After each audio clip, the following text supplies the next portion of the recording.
A pandemia trouxe novos desafios ao judiciário na análise da situação dos presos. Diversas interpretações da lei precisaram ser ajustadas ao longo de um ano.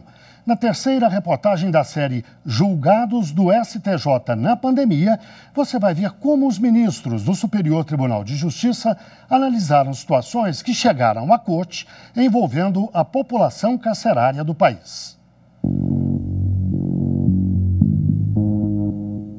Desde os primeiros casos de Covid-19 no Brasil e a necessidade de isolamento social para conter o avanço da doença, o STJ precisou se manifestar sobre as implicações da pandemia no sistema prisional. Um desafio foi imposto aos julgamentos desde março de 2020, alcançar o equilíbrio entre a prevenção da doença, a proteção dos direitos fundamentais do preso e o interesse social amparado na decisão que levou ao encarceramento, seja para cumprimento de pena, seja em caráter provisório ou até mesmo em casos de falta de quitação de pensão alimentícia.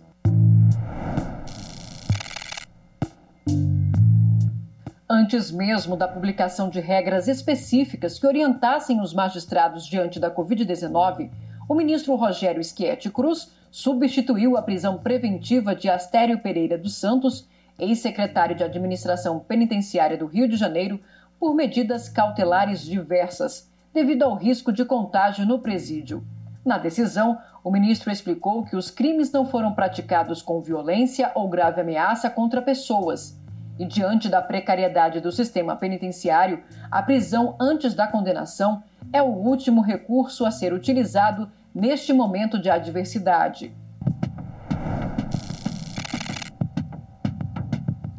Diante da necessidade de conter a propagação da Covid-19 nos estabelecimentos do sistema prisional e do sistema socioeducativo, o Conselho Nacional de Justiça publicou a Recomendação 62 de 2020, estabelecendo uma série de regras a serem consideradas pelos magistrados para a aplicação do direito penal no contexto da pandemia. O texto sugere a adoção de medidas preventivas e recomenda, entre outros pontos, a reavaliação da prisão preventiva, que deve ser vista como medida de máxima excepcionalidade. Imediatamente, advogados de todo o país começaram a invocar a recomendação em pedidos de habeas corpus. Em um desses casos, a ministra Nancy Andrighi determinou que um devedor de pensão alimentícia deixasse a prisão civil em regime fechado, passando para a prisão domiciliar. Segundo a ministra, a recomendação do CNJ autorizou a substituição da prisão fechada do devedor de alimentos pelo regime domiciliar, para evitar a propagação da doença. Apesar das orientações do CNJ quanto aos presos por dívida de pensão alimentícia, a Defensoria Pública do Estado do Ceará precisou entrar com pedido coletivo no STJ. Isso porque a Justiça Estadual ainda não havia transferido para o regime domiciliar os presos nestas condições. O relator ministro Paulo de Tarso Sanseverino deferiu o pedido e, um dia depois, estendeu os efeitos da liminar para os presos por dívida de pensão em todo o país. As condições de cumprimento da prisão domiciliar passaram a ser estipuladas pelos juízes estaduais. A recomendação do CNJ estabeleceu também outros critérios para presos classificados no grupo de risco da Covid-19. Com base nessa orientação, o ministro Reinaldo Soares da Fonseca substituiu a prisão preventiva de um idoso de 79 anos, integrante do grupo de risco, por medidas cautelares alternativas.